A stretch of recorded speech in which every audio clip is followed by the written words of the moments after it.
नमस्ते बच्चों, मैं हूं खुशबू चौधरी और हम पढ़ेंगे कक्षा 6 की सामाजिक विज्ञान का अध्याय 7 जो कि है भारत की सांस्कृतिक जड़ें। और आज के इस भाग 8 के अंदर हम बात करेंगे कि किस प्रकार से लोक, जनजातियां और सभी धर्म एक दूसरे से निरंतर संपर्क में हैं।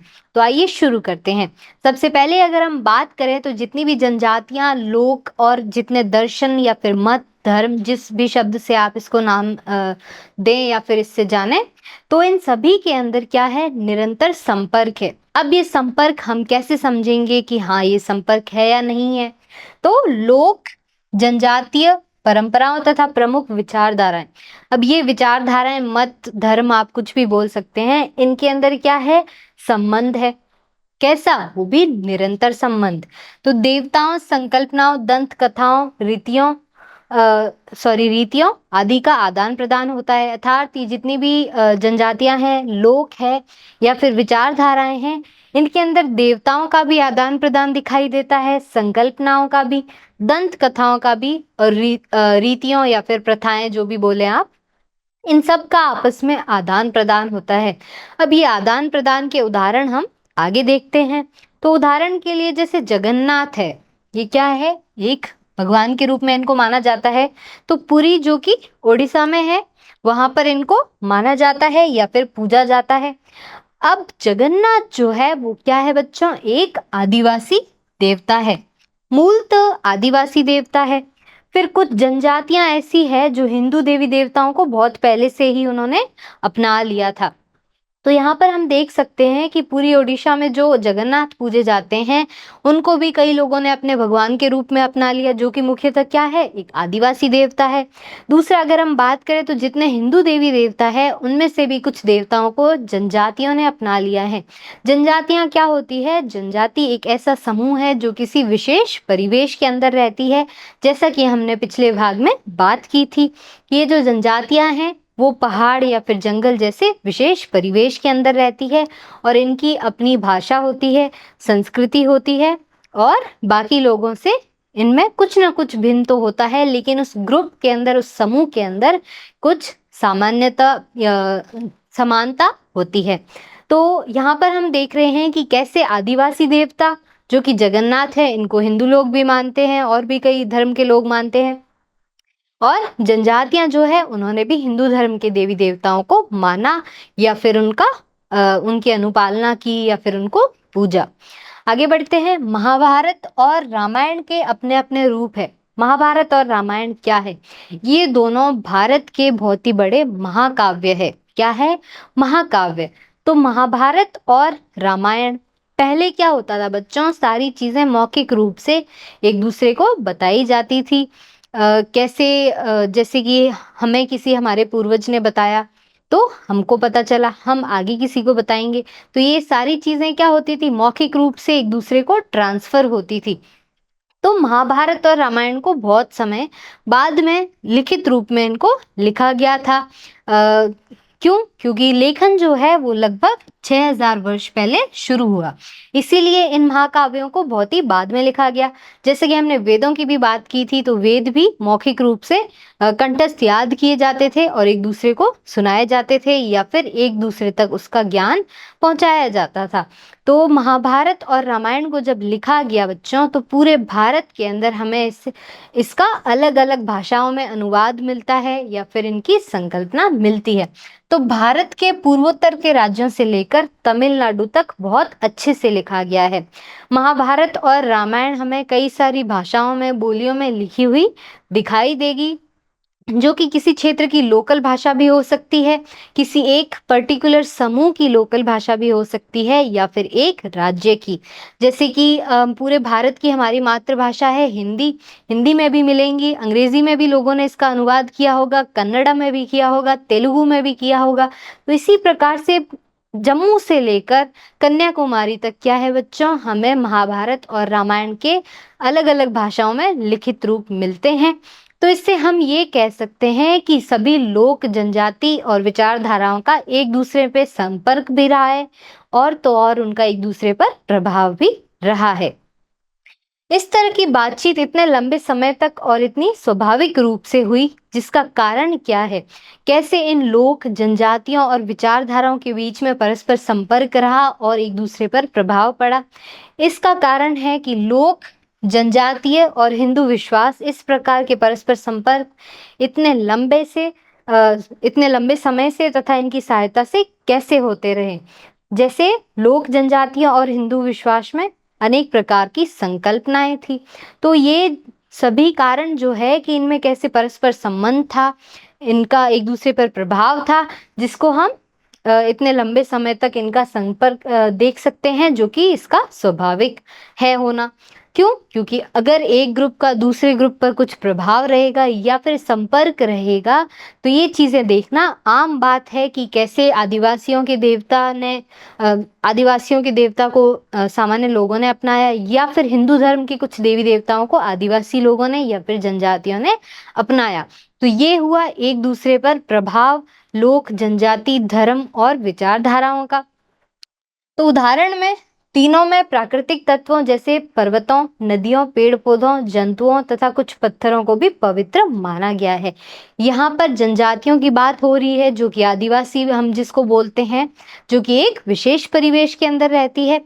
तो पहला जनजाति, दूसरा लोग, सामान्य लोग, तीसरा हिंदू धर्म हो गया, या फिर कोई भी धर्म ले लीजिए, इनमें कुछ ना कुछ समानता मिलती है, जो कि है पर्वतों, नदियों, पेड़ पौधों, जंतुओं तथा कुछ पत्थरों को भी भगवान के रूप में पूजा गया है। इस समानता से हम ये पता लगा सकते हैं कि कैसे इनका एक दूसरे से संबंध रहा होगा परस्पर, तभी हमें ये सिमिलैरिटीज या फिर समानताएं देखने को मिलती है। अब हम एक फैक्ट जानेंगे कि कैसे नीलगिरी के टोडा आदिवासी, जो कि तमिलनाडु में है, नीलगिरी कहाँ है? तमिलनाडु के अंदर। तो नीलगिरी में टोडा आदिवासी रहते हैं, तो ये क्या हो गई? एक जनजाति हो गई। टोडा जनजाति है, जो कि एक समूह है, जो कि नीलगिरी के अंदर रहती है। तो पर्वत श्रृंखला की 30 से ज्यादा चोटियां किसी न किसी देवी देवता के निवास का स्थान है। नीलगिरी की जो 30 से ज्यादा चोटियां हैं, अब वो चोटियां कोई भी हो सकता है सबसे ऊंची वाली चोटियों की यहाँ पर बात हो रही हो, तो ये जो 30 से भी अधिक चोटियां ऐसी है जिन पर किसी न किसी देवी देवता का निवास रहा है, या फिर प्राचीन समय में वो देवी देवता इन चोटियों पर रहते थे। कौन सी चोटियां हैं ये है नीलगिरी की चोटियां, जहाँ पर टोडा आदिवासी या फिर टोडा जनजाति रहती है। ये शिखर इतनी पवित्र है कि टोडा लोग इसकी ओर अपनी उंगली से इशारा भी नहीं करते। क्यों? क्योंकि इसको पवित्र माना जाता है, इन चोटियों को, या फिर नीलगिरी की ये जितनी भी खास चोटियां हैं जहाँ पर देवी देवताओं का निवास स्थान माना जाता है, तो ये लोग उंगली से वहां पर इशारा भी नहीं करते थे, क्योंकि इसको अपवित्र माना जाता था, या फिर सही नहीं माना जाता था कि कोई इन चोटियों की तरफ अपनी उंगली से इशारा करे। देवताओं में इतनी बहुलता के पश्चात हिंदू धर्म के समान अनेक जनजातियों में भी उच्चतर देवत्व और परमात्मा की संकल्पना है। अर्थात हिंदू धर्म में कैसे कई सारे देवी देवताओं को बहुत ज्यादा उच्च माना गया है, परमात्मा के स्वरूप माना गया है, वैसे ही इन जनजातियों के अंदर भी कुछ देवताओं को उच्च दर्जा दिया गया है, या फिर परमात्मा के साथ में जोड़ा गया है, या फिर परमात्मा के बराबर का दर्जा दिया गया है। उदाहरण के लिए अगर हम अरुणाचल प्रदेश की बात करें, तो अरुणाचल प्रदेश एक ऐसा राज्य है भारत का जहाँ पर कई सारी जनजातियां रहती है। तो कई जनजातियां जैसे कि डोनी पोलो की पूजा करती है। कौन सी जनजातियां? वो जनजातियां बच्चों जो अरुणाचल प्रदेश के अंदर रहती है या फिर निवास करती है। इनके मुख्य देवता है डोनी पोलो, और वो उनकी पूजा करते हैं। अब डोनी पोलो कौन है बच्चों? डोनी पोलो है सूर्य और चंद्रमा का संयुक्त रूप, मतलब एक मिश्रित रूप है यहाँ पर सूर्य और चंद्रमा का, जिनको डोनी पोलो नाम से पुकारा जाता है और इनकी पूजा की जाती है अरुणाचल प्रदेश के अंदर। बाद में सर्वोच्च देवता के उच्च पद पर पहुंच गया।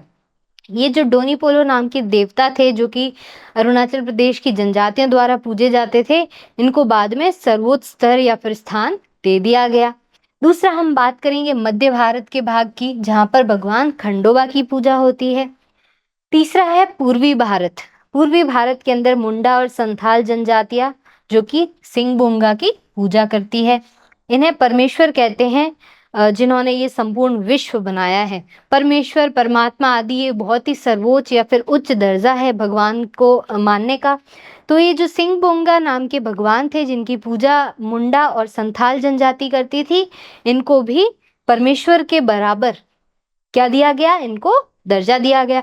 परमेश्वर कौन है? जिन्होंने इस पूरे विश्व को बनाया है, पूरे ब्रह्मांड को बनाया है।